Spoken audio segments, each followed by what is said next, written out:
ओम श्री गौरी सुताय नमः। ओम हंस वाहिनी सरस्वती नमः। ओम श्री सीतारामचंद्राभ्याम नमः। ओम हम हनुमते नमः। ओम श्री परम गुरु चरण कमलेभ्यो नमो नमः। ओम श्री महाकालिकायै नमो नमः।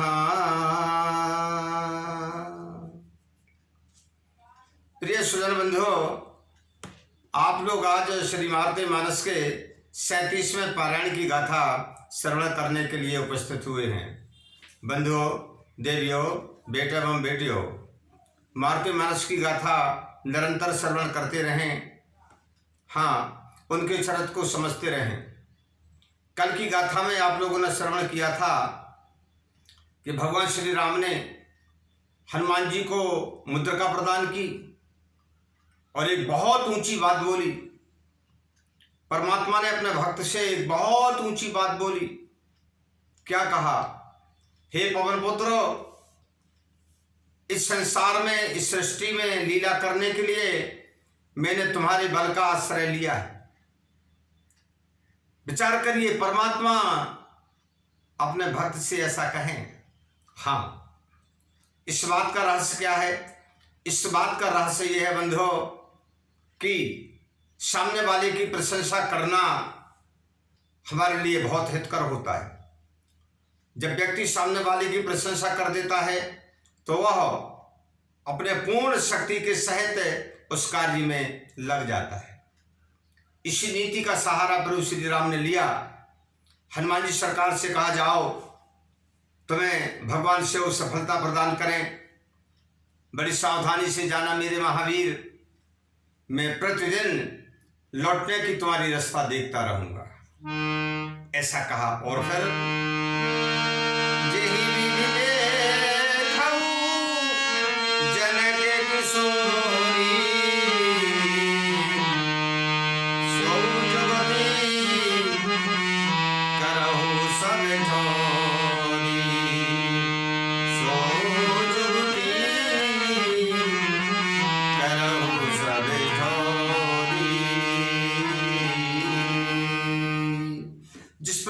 तुम सीता को प्राप्त कर सको, जिस प्रकार से तुम सीता को देखो, जिस प्रकार से तुम सीता से मेरी कुशलता सुना सको, अंजनी नंदन, उस उपाय में कोई कसर नहीं रखना, हिम्मत को नहीं हारना।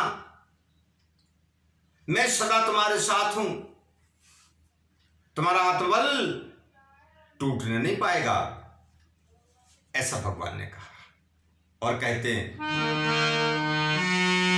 सीता सने मन कुशल सुनायो, राम ने कहा कछु करा दिखायो। सीता सने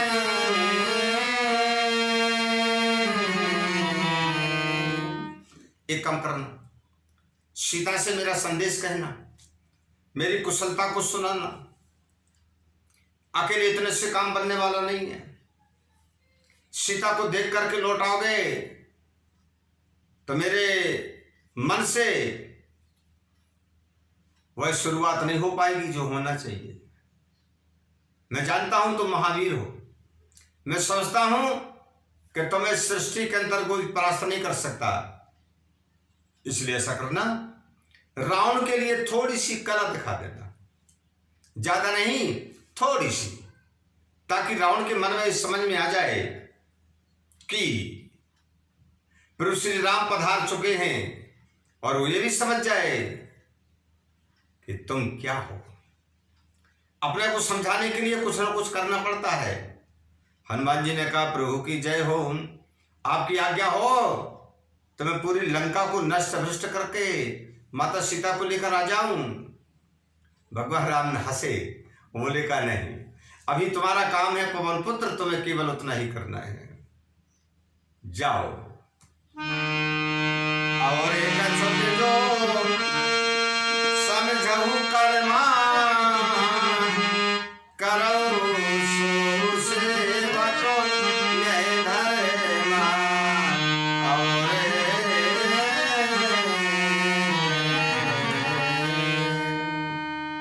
ये कम करना। सेवक का फर्ज क्या होता है, सेवक का कर्तव्य क्या होता है, तुम अच्छी तरीके से जानते हो। वहां जाने पर, वहां को देखने पर जो तुम्हारे मन में विचार आ जाए थोड़ा सा वो भी कर देना। हां, दूर से कोई बात नहीं बताई जाती, वहां जब पहुंचोगे वहां की परिस्थिति देखोगे, उसके अनुसार तुम्हें वो भी काम करना है। प्रभु श्री राम ने सही कहा, दूर से देखने पर व्यक्ति को पूरा ज्ञान नहीं आता जब तक वह स्थान पर नहीं पहुंचता। हो सकता है दूर से हमारा देखने वाला मनोरथ दूसरा हो और सामने की परिस्थिति दूसरी हो सकता है दूर से हमें सुनने में आए कि वो हमारा शत्रु हो और पास में जाने में मित्र निकले। हो सकता है दूर से हमें सुनने में आए कि वो हमारा परम मित्र है और सामने जाने में शत्रु निकले। इसलिए पवन पुत्र विवेकवान हो, रुद्र के अवतार हो, मेरी कृपा है, वहां जो तुम्हें समझ में आए थोड़ा सा वो भी कर देना है। असे कहीं प्रभु पर से कर शीसा, जय श्री राम कहत चलीसा, जय श्री राम कहत चलीसा। ऐसा कहकर प्रभु श्री राम ने हनुमान जी के सिर पर पुनः अपने दोनों हाथों को रखा। उनका कहना था कि मेरी पूरी छत्र छाया है। हृदय पर हाथ रखा। प्रभु का कहना था कि सावधान, मैं तुम्हारे हृदय में निवास कर रहा हूं, किसी प्रकार से डरने या झुकने की बात नहीं है। जाओ, भगवान ने ऐसा कहा तो पूरे बानर जय श्री राम, हाँ जय श्री राम, भगवान श्री राम की जय जयकार करते हुए चल दिए। सुग्रीव ने भी कहा जाइए, मुझे पूरा विश्वास है कि तुम ही लोग सीता की खोज करके मेरे पास आनंद सहित लौटोगे। विश्वास ही सब कुछ होता है और बिना सिद्धि का कोई विश्वास नहीं होता और बिना विश्वास की कोई सिद्धि नहीं होती। दोनों अपने आप में एक दूसरे के पूरक हैं। हाँ, यदि विश्वास नहीं है तो सिद्धि नहीं होगी। आज पूरे बानरों के हृदय में पूरा विश्वास है, जोश है। आगे अंगद उन सब वीरा गरजत चले महारण धीरा। आगे अंगद उन सब वीरा गरजत चले महारण धीरा। बड़े विचार करने की बात है बंधुओं। अंगद के सहित पूरे वीर, आगे आगे अंगद, पीछे पूरे वीर गर्जना करके चले। अद्भुत बात थी। बानर कभी गर्जना नहीं करते, बानर कभी गर्जना नहीं करते। बानरों के लिए गर्जना शब्द का प्रयोग साहित्य में नहीं आया, फिर भी यहां पर गर्जना शब्द का प्रयोग है, अर्थात वो बानर सह जैसे बन गए हैं। गर्जना सह की होती है, केवल गर्जना सह की मानी गई है। पूरे बानर सह हो गए। हाँ, इतना पावर आ गया, इतनी ताकत आ गई, भगवान राम का प्रताप उनके हृदय में समाहित हो गया। अकेले हनुमान जी के हृदय में नहीं, पूरे बानरों के हृदय में। चले गिरिवर गुहार अति गहारे, कानन कठिन नदी नदनारी। गिरि गह्वर गिरि गुहा गहारे, ओ कानन कठिन नदी नदनारी। पहाड़, ऊंचे ऊंचे पहाड़, पहाड़ तो पहाड़ हैं, उनकी गुफाएं, भयंकर नदियां, नद और नारे। सज्जनों, आज जब वानर लोग सीता की खोज के लिए निकले हैं, मार्गशीर्ष का महीना था, अगहन का महीना था। हाँ, ये विचार करने की बात है। थोड़ी थोड़ी शीतलहर चलने लगी थी। वानरों के मन का उत्साह बहुत ज्यादा था। वो तमाम पर्वतों को, नदी नालों को लांघते हुए एक एक कदम खोज रहे हैं। चले कदम खोजती सरिखाई, कहूं नर नारी ना परत लखाई। चले कदम,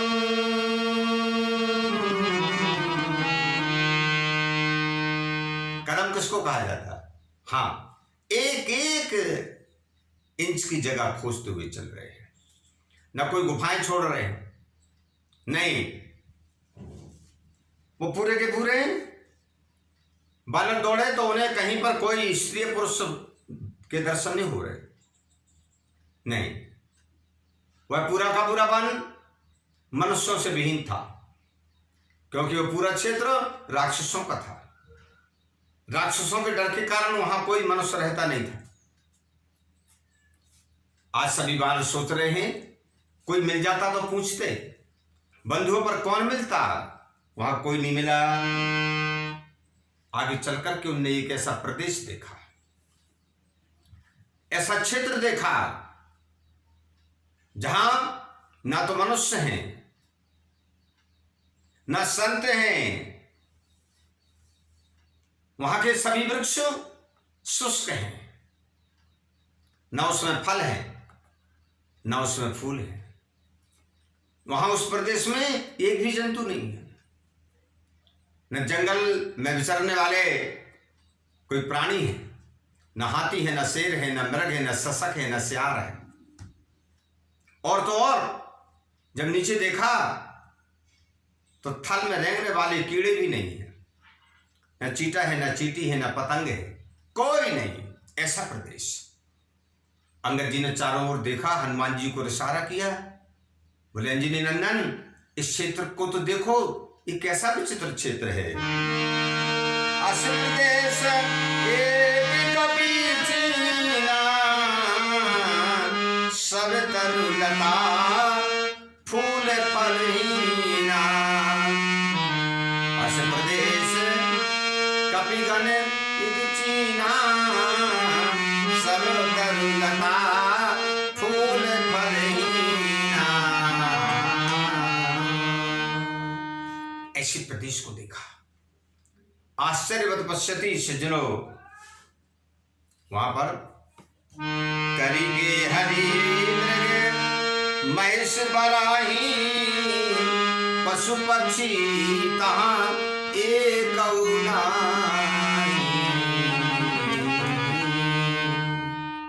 मैंने जो अभी सुनाया, वहां पर एक भी पशु पक्षी नहीं है, एक भी जीवधारी नहीं है। कारण क्या था? वह प्रदेश इतना उजाड़ क्यों था? जंगल कितना ही हो जाए पर जीव वहां रहते हैं। ऐसा एक आश्रम भगवान श्री राम ने भी देखा था। ऐसा नहीं है, एक आश्रम और भगवान श्री राम ने देखा था। जब वो जनकपुर की ओर जा रहे थे, वो था गौतम ऋषि का आश्रम, अहिल्या का आश्रम। वह आश्रम भी इसी प्रकार का था, लेकिन वो आश्रम था, ये पूरा प्रदेश है। देखिए बाबा तुलसीदास लिखते हैं, आश्रम एक दीघ मग माही, खग मृग जीव जंतु कहाँ नाही। आश्रम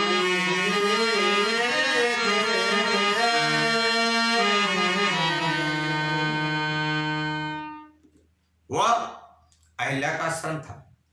श्राप के कारण वहां कोई जीव नहीं था। आज बानरों ने ऐसा प्रदेश देखा। क्या था इस प्रदेश में ऐसा? सज्जनों, यह प्रदेश महात्मा कंडू की श्राप से श्रापित था। इस प्रदेश की धरती जलती रहती थी, बहुत गर्म रहती थी, जब पृथ्वी इतनी गर्म रहेगी तो कौन जाएगा वहां? बंधुओं विचार करिए। एक कंडू नाम के महात्मा थे। कंडू महामुनि दीनी श्रापा, पुत्र शोक अति आत्म थापा। कंडू महामुनि, कंडू महामुनि। एक कंडू नाम के महात्मा थे जो उन्हें श्राप देती थी। आखिरकार क्यों देती थी? कारण क्या था? पुत्र के शोक में। पुत्र के शोक में तो पूरे प्रदेश को श्राप दे दिया। हाँ बंधुओं, एक राक्षस ने उनके पुत्र को पकड़ा। महात्मा कंडू चिल्लाए, सबसे सहायता मांगी, और वहां के किसी जीव ने कंडू के पुत्र को बचाने के लिए विचार तक नहीं किया। राक्षस ने उनके पुत्र को खा लिया। महात्मा कंडू को क्रोध आया। ऐसी जगह रहने से क्या मतलब जहां पर कोई सहायता प्रदान करने वाला ना हो। उन्होंने श्राप दे दिया था कि इस प्रदेश में कोई भी जीव जंतु जीवित नहीं बचेगा। यहां की भूमि अग्नि के समान जलती रहेगी। बंधुओं, इस प्रकार से वो वन श्रापित था। विवश कंडू सुत निश्चर खावा,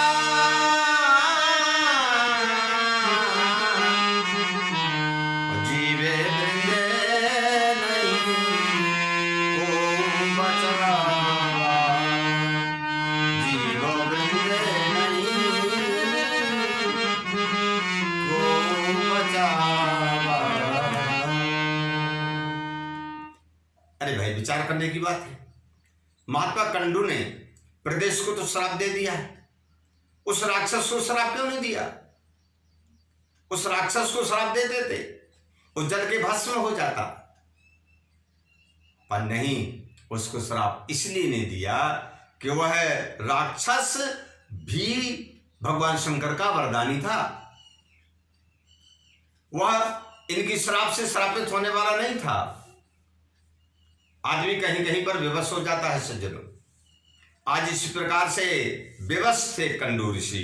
उन्हें अपना क्रोध कहीं कहीं का कहीं निकाल दिया। ताते महान श्रावो मुनिदीना, अपने आपन तन अनलही दीना। अपने आपन तन अनलही दीना। बंधुओं, श्राप दे करके वहां पर महात्मा ने एक अग्नि प्रकट की और स्वयं अग्नि में जल गए। इस कारण से बंधुओं, वह वन बड़ा डरावना था, बड़ा भयंकर था। सत्य बात है, जहां पर एक हत्या हो जाए या कोई आत्महत्या कर ले, वह स्थान डरावना हो जाता है। अपने आप से भय लगने लगता है। इस प्रकार से महात्मा कंडू के द्वारा वह स्थान सज्जनों भयावना हो गया था। हनुमान जी से अंगद जी ने पूछा, अंजना नंदन क्या करना चाहिए? हनुमान जी ने कहा, एक काम करिए, अब इस वन के बाजू से निकल चलते हैं। महात्मा का श्राप है तो इस वन के बाजू से निकल चलते हैं। अपने को उनकी मर्यादा को उल्लंघन नहीं करना है। युवराज, मर्यादा रखनी चाहिए। अपने प्रभु परमात्मा भगवान श्री राम ने मर्यादा में रहने की आज्ञा दी है। मैं तो चाहूं तो इसमें से निकल सकता हूं और इस प्रदेश को हरा भरा कर सकता हूं, लेकिन इस प्रदेश को हरा भरा करने के लिए परमात्मा स्वयं पधार रहे हैं। युवराज, हनुमान जी की बात सुन करके अंगद जी उस वन के बाजू से निकले। तावन लागे गए कपियागे, होंगे ते हर्षित परम सुभागे। होंगे ते हर्षित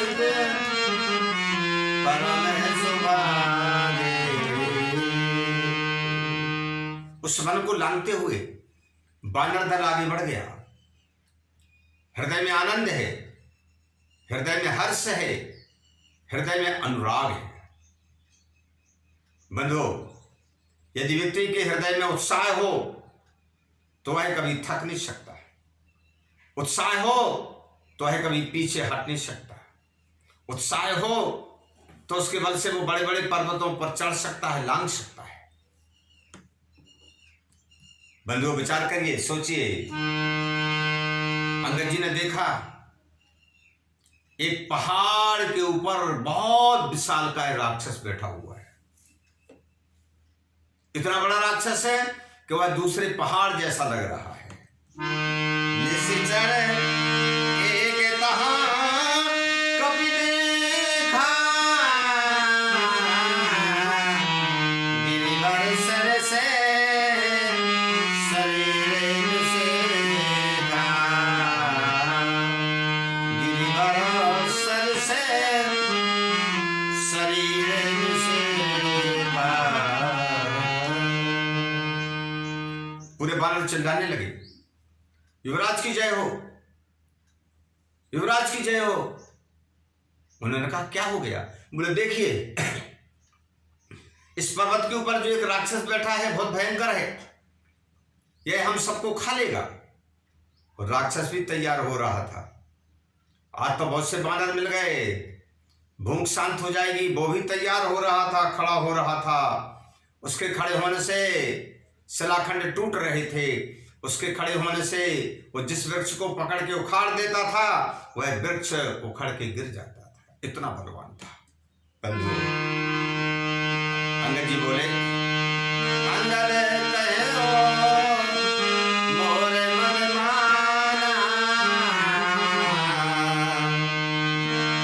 अंगद कहो मोर मन आवा,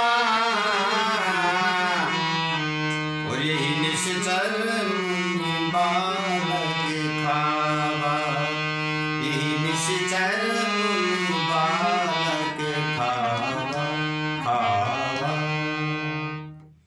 अंगद जी कहने लगे, मेरे मन में आता है इसी राक्षस ने महात्मा कंडू के पुत्र को खाया होगा, तब तो इसके मन में हिंसा है, तब तो यह बलवान है, तब तो यह श्रापित भूमि में प्रवेश नहीं कर रहा। उसे मालूम है मैं जाऊंगा तो जल जाऊंगा। बंधुओं, अंगद ने ऐसा कहा, वह राक्षस भी दौड़ के आता है, पहाड़ के समान आता है। हनुमान जी सरकार कहते हैं युवराज से, इसकी मौत तुम्हारे हाथों है, इसकी मौत तुम्हारे हाथों है। यह राक्षस वरदानी अवश्य है, परंतु भगवान ब्रह्मा ने इसकी मौत तुम्हारे हाथों लिखी है, ज्यादा लड़ने की बिल्कुल जरूरत नहीं है। हनुमान जी सरकार ने कहा इससे युद्ध करने की जरूरत नहीं है, इसको वो भी मौका नहीं देना कि आकर के पहले हम पर वार करे। नहीं युवराज, तत्काल इसके ऊपर प्रहार कर दीजिए। हनुमान जी ने ऐसा कहा, ऐसे कहे कभी नायक बलवीरा, वहने वो मुस्लिका असुर शरीरा, हने वो मुस्लिका असुर शरीरा। अंगद जी ने तत्काल छलांग लगाई और छलांग लगा करके उसकी छाती में एक मुक्का मार दिया। सज्जनों, इतना बड़ा राक्षस, जैसे मुक्का पड़ा मुसटे के परत पजत पलछारा, गिरो भूमि कर घोर चितारा, गिरो भूमि करी घोर चिकारा। जैसे अंगद जी ने एक मुस्टका मारा, मुस्टका के प्रभाव से वह खून को डालता हुआ हाँ पृथ्वी पर गिर गया, चित्कार करते हुए गिरा। उसके चित्कार करने से उस क्षेत्र के पशु पक्षी डर के मारे भागे। क्यों? यहां श्रापित क्षेत्र नहीं था, वो श्रापित क्षेत्र दूसरा था। पूरे के पूरे भागने लगे, भागदड़ मच गई, वह नीचे आकर के गिर गया। ताहि मारे कपि वृंद संग चले हरस कपि सब कीस, खोजत सिय गिरी विपिन भय, वही सुमिरत जगदीश। ये सुमिरत जगदीश। बंधु, उसको मार करके पूरे वानर योद्धा आगे बढ़ गए, मन में उत्साहित हो रहे हैं। लंका के भी राक्षस यदि होंगे तो ऐसे ही होंगे, अरे एक एक मुक्का में मार देंगे सभी को। वानरों में उत्साह आ गया। आज पूरे वानर अंगद जी के साथ में सीता को खोजते हुए भगवान श्री राम का स्मरण करते हुए, भगवान श्री राम के चरणों की वंदना करते हुए बंधुओं एक एक कदम को खोजते हुए आगे बढ़ रहे। उत्साह तो था लेकिन और बढ़ गया, राक्षस के मारने से और उत्साह बढ़ गया। बंधुओं आगे चलते हैं। बहुत भटक चुके थे, इतने भटक चुके थे कि ना भोजन ना पानी। सज्जनों, प्रत्येक जीव भोजन के बिना रह सकता है पर पानी के बिना नहीं रह सकता। आज सभी वानरों को प्यास सताने लगी, वे एक दूसरे का मुख देखने लगे। सभी लोग कहने लगे पानी पानी पानी, बिना पानी के अब जीवन शेष नहीं है। पर जमदग्नि जी कहते हैं चले चलो, आशा मत तोड़ो, जल कहीं ना कहीं मिलेगा, परमात्मा रक्षा करेंगे, विश्वास रखो, उत्साह को मत तोड़ो। बेचारे थके हुए कदम से, प्यासे बहुत। आदमी को जब प्यास लगती है तो शरीर घूमने लगता है। पानी के बगैर जीवन नहीं जी सकता कोई। बंधुओं आज पूरे वानर इस प्रकार से आगे बढ़ रहे हैं और उनकी ताकत कुछ कम रही है, कदम उठाने में दिक्कत आ रही है, उनकी उछल कूद अब कुछ कम हो रही है, फिर भी उत्साह के सहारे वो आगे बढ़ते जा रहे हैं। बंधुओं आज की गाथा आप लोगों ने श्रवण की, इसी प्रकार गाथा श्रवण करते रहिएगा। आज मैं अपनी वाणी को विश्राम देता हूं। भगवान श्री हनुमान जी सरकार सभी के ऊपर कृपा करें, यही मन में कामना करता हूं और इसी उद्देश्य से सरकार की गाथा गा रहा हूं कि सबका भला हो, सभी लोग सुने, चरित्र को सुने एवं समझें। समझिए, जरूर समझिए, गाथा को अवश्य सुनिए। बोलिए श्री हनुमान जी सरकार की।